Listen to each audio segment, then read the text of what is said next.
¿Conoce usted el significado de esta palabra, abrumado? Abrumado. Abrumado en el diccionario significa preocupado gravemente. Preocupado gravemente. ¿Se ha sentido así por alguna circunstancia? Muy preocupado gravemente por algo. ¿O se está sintiendo así de pronto en esta mañana, en estos días? Abrumado por los problemas, abrumado por las deudas, abrumado por tantas noticias negativas que tenemos en nuestros medios de comunicación, abrumado por la falta de salud o abrumado por el exceso de politiquería en estos días, abrumado por la falta de oportunidades, abrumado por el exceso de inseguridad que estamos viviendo, abrumado por la carestía de los precios de la comida. Sentir que es demasiado para usted y que no puede hacer nada. Este es el sentimiento de lo que significa abrumado, que estoy enfrentando una situación tan grande y que no puedo hacer nada. Si usted se siente así, si usted está viviendo una situación así, quiero que escuche lo que dice el Evangelio de Juan, capítulo 6, del 1 al 9. Juan 6, del 1 al 9. Después de esto, Jesús se fue al otro lado del mar de Galilea o de Tiberíades. Mucha gente lo seguía porque veía las señales milagrosas que él hacía en los enfermos. Entonces Jesús subió a una colina y se sentó con sus discípulos. Faltaba un poco tiempo para la Pascua, la fiesta de los judíos. Cuando Jesús alzó la vista, vio mucha gente que venía hacia él, entonces le dijo a Felipe: ¿dónde vamos a comprar pan para tanta gente? Dijo esto para ponerlo a prueba, porque él ya sabía lo que iba a hacer. Felipe le respondió: ni con el salario de 8 meses de trabajo nos alcanzaría para darle un pedazo de pan a tanta gente. Andrés, que era otro de sus discípulos y hermano de Simón Pedro, le dijo: aquí hay un muchacho que tiene 5 panes de cebada y 2 pescados, pero ¿qué es esto para tanta gente? Amén. Lo primero que me llama la atención aquí de este texto que acabamos de leer es que, a diferencia de los otros milagros que ya hemos visto en el Evangelio de Juan, recuerde que esta serie se llama Nunca estás solo, y está basado en el Evangelio de Juan, los milagros que aparecen descritos en el Evangelio de Juan que Jesús hizo. Y aunque Jesús hizo muchos milagros, Juan solamente relata 7 de ellos, y estamos en el 4º milagro. Como digo, a diferencia de los otros milagros que Jesús hizo en el Evangelio de Juan, en este milagro nadie le pide a Jesús que haga un milagro. Nadie se acerca y le dice: Señor, esta gente tiene hambre, ¿qué hacemos? ¿Por qué no se echa algo bueno y hace un milagrito de esos chéveres que usted hace? Nadie le pide a Jesús. Jesús no esperó que alguien se acercara y le hiciera una petición, porque Jesús fue el que tomó la iniciativa, y la razón es porque Jesús conoce y se interesa en la necesidad de cada uno de nosotros. Nunca estamos solos cuando estamos enfrentando situaciones que abruman nuestra vida. Nunca estamos solos ante lo que nos abruma. Y esta es la primera enseñanza que yo quiero que usted aprenda de hoy. Jesús está atento a las necesidades de quienes confían y lo siguen a Él. Jesús siempre está atento a las necesidades de cada uno de nosotros, por grandes o pequeñas que sean, por difíciles, por así nos parezcan imposibles. Jesús siempre está atento a las necesidades de todos aquellos que confían en Él y que lo siguen a Él. Lo segundo que me llama la atención es a quién se dirige Jesús para preguntar sobre cómo podía darse de comer a tanta gente. ¿A quién fue que se dirigió Jesús? A Felipe. Felipe fue uno de los apóstoles, pero me llama la atención que generalmente en los evangelios aparece muy preponderante la figura de Pedro o de Juan o de Santiago, pero de Felipe. ¿Por qué Felipe? ¿Por qué le hace esa pregunta?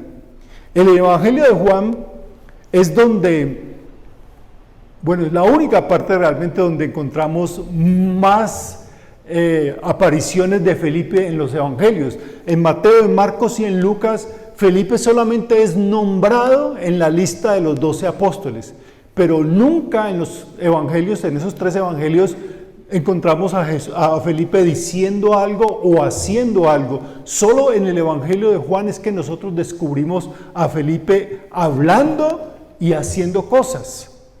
Pero ¿por qué entonces Jesús se dirige a Felipe? Y más llamativo aún es que dice que Jesús le hizo esa pregunta porque lo quería ¿qué? Probar. ¿Y por qué a Felipe? ¿Y por qué quería probar a Felipe? Felipe, como digo, fue uno de los 12 apóstoles de Jesús, llamados por Jesús. Y cuando usted lee el Evangelio de Juan, que es el Evangelio que estamos leyendo este año en nuestra iglesia, usted va a encontrar a Felipe en varias apariciones, desde el mismo comienzo cuando fue llamado por Jesús para ser uno de sus apóstoles. Jesús mismo le dijo a Felipe, sígueme, y Felipe lo siguió. Y así, cuando usted lee el Evangelio de Juan y ve la figura de Felipe, usted descubre algunas cualidades de la personalidad de Felipe. Usted va a descubrir, por ejemplo, que Felipe era una persona que tenía un pensamiento más administrativo, pragmático, práctico, que un soñador. A Felipe le gustaba el orden, a Felipe le gustaban las cosas bien planeadas, bien explicadas. Le gustaba lo que se podía contar, lo que se podía ver. Era un administrador, no un soñador. Y parece que el Señor quería llevar a Felipe, sacarlo de su zona de comodidad. Felipe debía aprender que la fe no se puede encasillar en un molde de lo que es posible para nosotros. Y esta es la segunda verdad que debemos aprender hoy de este texto. La fe es confiar que las posibilidades de Jesús sobrepasan las nuestras. La fe no está enmarcada dentro de nuestras posibilidades, no está limitada a lo que nosotros podemos hacer. La fe nos lleva a confiar no en nuestras posibilidades, sino en las posibilidades del Señor en nuestra vida. Sí, debemos ser buenos administradores, pero confiemos en el Señor primero. Y ustedes saben que a mí me gusta ser bien organizado. Y debemos ser organizados, debemos planear las cosas, debemos administrar bien. Pero no nos olvidemos de confiar en el Señor, porque las posibilidades del Señor siempre son más grandes que nuestras propias posibilidades. Y una de las razones por las cuales debemos confiar en Jesús es que Jesús sabe lo que va a hacer. Él siempre sabe lo que se necesita hacer. Vean la respuesta de Felipe cuando Jesús le dice, ¿de dónde vamos a sacar comida para tanta gente? Versículo 7 dice, ni con el salario de 8 meses de trabajo nos alcanzaría para darle un pedazo de pan a toda la gente, a tanta gente, perdón.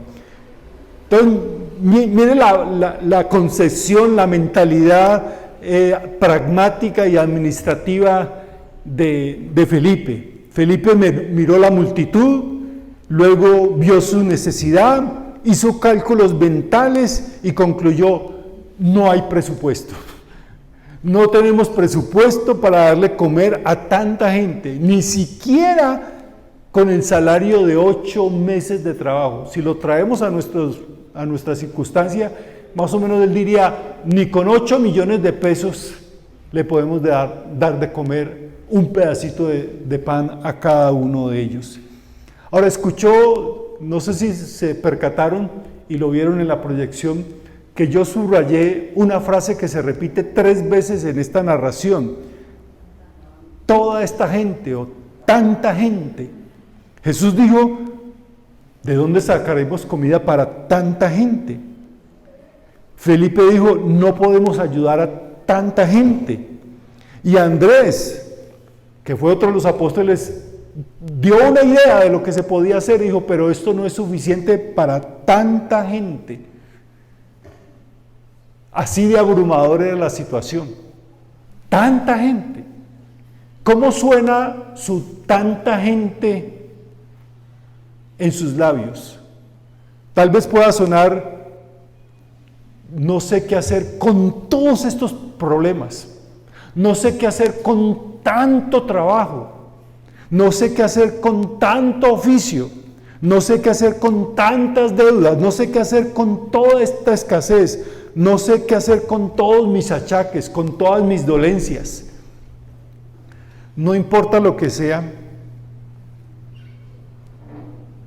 siempre terminamos desesperados, desesperanzados, abrumados, como Felipe y Andrés que dijeron, no podemos hacer nada por tanta gente.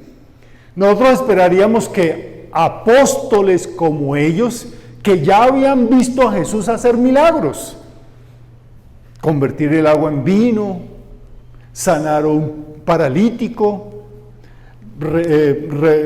recuperar la salud a un hijo de un noble, y como leíamos al comienzo del texto, sanar a mucha gente. Esperaríamos que ellos tuvieran más confianza en Jesús, pero no. Vemos que ellos contaron a la gente hambrienta. Uy, aquí hay más de 5,000 personas. Contaron el dinero que tenían, contaron, no alcanza la plata. Contaron los panes y los peces, no, pero es que nada más son 5 panes y 2 peces. ¿Sabe lo único que no contaron? No contaron con Jesús. Y Jesús estaba allí, estaba a su lado, viéndolos. Jesús estaba con ellos, lo escucharon hablar, le podían hablar a Jesús, hasta lo podían tocar. Pero no le pidieron ayuda al que podía ayudar. Y aún así, Jesús entra en acción. Jesús hace algo, porque como dice, Él ya sabía lo que iba a hacer. Y allí retomamos el texto en Juan capítulo 6, a partir del versículo 10. Jesús les ordenó, díganle a la gente que se siente. Allí había mucha hierba, así que todos se sentaron. Solo los hombres eran como 5,000. Las mujeres no se contaban y los niños tampoco. Algunos intérpretes dicen que eso nos lleva a pensar que por lo menos habían 10,000 personas. Jesús tomó los panes, dio gracias y los fue repartiendo a los que estaban sentados. Luego hizo lo mismo con los pescados. Todos comieron cuanto quisieron. Cuando ya todos estuvieron satisfechos, les dijo a sus discípulos, recojan los pedazos que sobraron para que no se desperdicie nada. Ellos los recogieron y con los pedazos que sobraron de los panes llenaron 12 canastas. ¿Puede imaginar la escena? Los que estaban hambrientos, ahora estaban ¿qué? Satisfechos. Seguramente algunos eructos se sintieron por allí y seguramente muchos sintieron la necesidad de hacer una siesta. ¿No les pasa a usted que cuando quedan satisfechos, usted dice, no, me voy a echar una siestica? Y encima de todo, sobró comida, hasta 12 cestas llenas de lo que sobró. Entonces la situación abrumadora de no poder alimentar toda esa gente se convirtió en el milagro para toda esa gente.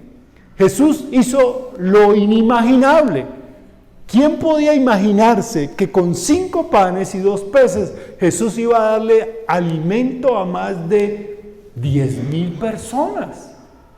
Jesús hizo lo que inimaginable. Ahora, piensen esto. ¿De eso no se trata acaso el Evangelio? ¿El Evangelio no es acaso que Jesús vino a hacer por nosotros lo inimaginable? Lo que nosotros no podíamos imaginar que alguien hiciera, lo que necesitábamos que alguien hiciera, Jesús lo hizo por nosotros. Los problemas son oportunidades para que Jesús nos demuestre esa verdad, que Él puede hacer lo inimaginable por nosotros. Ahora, si usted ve los problemas, sus problemas, como dificultades y como sufrimientos, se convertirá en una persona amargada o temerosa. Pero si ve los problemas como oportunidades para confiar en Dios, verá a Dios haciendo lo que todos consideran imposible. Y esa es la tercera verdad que aprendemos de esta historia. Convierta sus problemas en oportunidades para desarrollar su fe en Dios. Dejemos de mirar los problemas, las dificultades, los sufrimientos, nuestros padecimientos. Dejemos de verlo como problemas, sino como oportunidades en nuestra vida para que Él desarrolle su fe en nosotros y muestre su poder, haciendo lo imposible, lo inimaginable en nuestras vidas. ¿Está abrumado por todos sus problemas? Antes de que se ponga a contar todos sus problemas, antes de que se ponga a contar el dinero que tiene para resolver sus problemas, antes de que se ponga a contar todo el dinero que le falta para resolver sus problemas, antes de que se ponga a contar con cuántos amigos tiene que le pueden ayudar, cuente con Jesús. Cuente a Jesús en su vida, por el que Él está listo a ayudarle a hacer lo inimaginable en su vida. Por último, tenga en cuenta que para multiplicar 5 panes y 2 pescados, primero alguien tuvo que entregarlos. Alguien tuvo que entregar todo lo que tenía. ¿Y fue quién? Un niño. Que esa era seguramente la lonchera que la mamá le había empacado. Y ese niño dio todo lo que tenía. Miren, Jesús hubiera podido hacer llover pan del cielo, sin necesidad de que nadie le dijera, vea, aquí hay 5 panes, multiplíquelos. Jesús hubiera podido hacer llover pan del cielo. Recuerden, esto sucede a orillas del mar de Galilea. Jesús hubiera podido hacer que una ola se levantara fuerte y que arrojara peces para todos y cojan ahí. Jesús hubiera podido hacer alguna forma extraordinaria, pero Jesús decidió usar lo poco que tenía un muchacho, un niño. ¿Por qué? ¿Por qué? Y esta es la última enseñanza para nosotros. El Señor puede tomar algo pequeño y convertirlo en algo grande. Jesús puede convertir lo poco, lo pequeño que tengamos en nuestras vidas en algo grande. Y por eso le pregunto, ¿cuáles son sus 5 panes y 2 peces que tiene usted? ¿Qué es eso poco que usted tiene? Que mira y dice, pero es que tengo tan poco. Por ejemplo, usted puede decir, es que tengo tan poca fe. Entréguela a Jesús. Es que tengo tan pocas esperanzas. Úsela. Es que tengo una oración imperfecta. No sé orar bien, no sé, ofrezca su oración imperfecta. Es que me quedan muy pocas fuerzas. Úselas. no imaginamos lo que Jesús puede hacer. Con eso tampoco. Con lo poquito, Dios siempre ha hecho cosas grandes. Por ejemplo, tomó la poca fe de Abraham y lo convirtió en el padre de la fe. Tomó o usó la falta de elocuencia, la poca elocuencia de Moisés y lo convirtió en el más grande líder en la historia del pueblo de Israel. Tomó los pocos años que tenía un muchachito llamado David y lo convirtió en el más grande guerrero de la historia del pueblo de Israel. Tomó unas pocas piedras y esas pocas piedras en las manos de ese guerrero David derrotaron a Goliat. Dios usó un solo profeta, Elías, para derrotar a 400 profetas de Baal. Dios usó el poco valor de un niño llamado Jeremías para hacerle el profeta más importante en la época más oscura del pueblo de Israel. Dios usó solo 3 clavos para que Jesús salvara al mundo. Jesús es experto en tomar lo poco que tenemos nosotros y hacer algo grande. Toma la poca fe de nosotros, toma la poca esperanza que nos queda a nosotros, toman nuestras pocas fuerzas, nuestras pocas oportunidades, toma lo poco y lo vuelve grande. Por eso, si Jesús pudo convertir la lonchera de un niño en un banquete para miles de personas, ¿no cree que Él puede hacer algo más grande con lo poco que tiene usted en sus manos? Con lo poquito que tiene usted en su vida, Él puede hacerlo mucho más. Pero escuche, debemos entregarlo. Siempre debemos entregarlo. Entregarlo a Jesús. Y ese es el desafío para nosotros. Yo creo que esa es la enseñanza principal de esta historia de la multiplicación de los panes y de los peces. Ojalá, cierto que ese es uno de los milagros que más anhelamos hoy en nuestros días, en Colombia. Ayer decía el Dane que en el comienzo de este año, la comida, los alimentos en Colombia han subido al 23%. Alguien ahí lanzó un chiste que dijo que ahora para comprar 1 kilo de carne teníamos que ir no a la carnicería, sino a Flamingo para que nos la fíen 24 meses. Qué bueno que pudiera suceder el milagro de la multiplicación de los panes, de los peces, de los chorizos, de las bandejas paisas, del pollo, de todo. Pero debemos entender que aunque usted y yo estemos en circunstancias que abruman nuestra vida, por la salud, por la escasez, la falta de oportunidades, la falta de trabajo, la desesperanza, que estamos abrumados por tantas cosas, por la situación del mundo, la violencia. Dios sabe, Jesús sabe lo que hace. Y estos tiempos tan difíciles son tiempos de prueba. Como dice el texto, Él decía esto para probar a Felipe, porque él ya sabía lo que iba a hacer.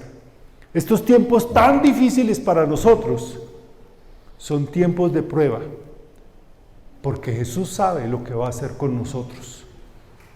Pero espera que nosotros confiemos en Él y le entreguemos a Él lo poco que tenemos, porque Él sabe hacer cosas grandes con lo poco que tenemos y se lo entregamos a Él. Les voy a invitar a que nos coloquemos en pies para orar.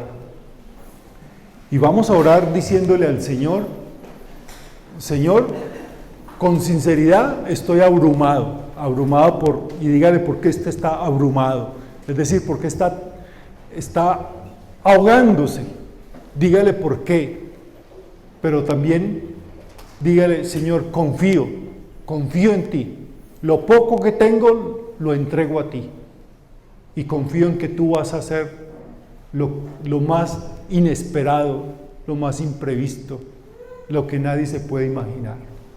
Oremos. Dios y Padre nuestro, al estar en este lugar y escuchar tu palabra, nosotros agradecemos porque tu palabra nos llama a confiar en ti una vez más. Muchas veces con mucha facilidad decimos que confiamos en ti, pero cuando llegan las situaciones abrumadoras a nuestra vida y cuando estamos enfrentando situaciones que no podemos controlar, que están más allá de nuestras posibilidades, allí realmente mostramos cuán poco confiamos en ti. Porque en vez de confiar en ti, en vez de contar contigo, contamos nuestros problemas, contamos nuestra desesperación, contamos nuestras angustias, no contamos contigo. Hoy, Señor, queremos decirte, ayúdanos a confiar en ti. En medio de cualquier situación abrumadora que estemos viviendo, cualquiera que ella sea, queremos confiar en ti, Señor, y entregarte lo poco que tenemos. Si es poca fe, Señor, te entregamos nuestra poca fe. Si son pocas nuestras esperanzas, las entregamos a ti. Si son pocas las oportunidades, las colocamos en tus manos. Todo lo poco que hay en nosotros lo entregamos a ti, confiando que tú siempre vas a hacer lo inesperado, lo inimaginable, pero lo que necesitamos cada uno de nosotros. Por favor, Señor, toma todo lo que abruma nuestra vida y llévalo. Te suplicamos, Dios, que nos muestres tu gran amor y tu poder y la abundancia de tu generosidad. En el nombre de Cristo Jesús. Amén. Amén.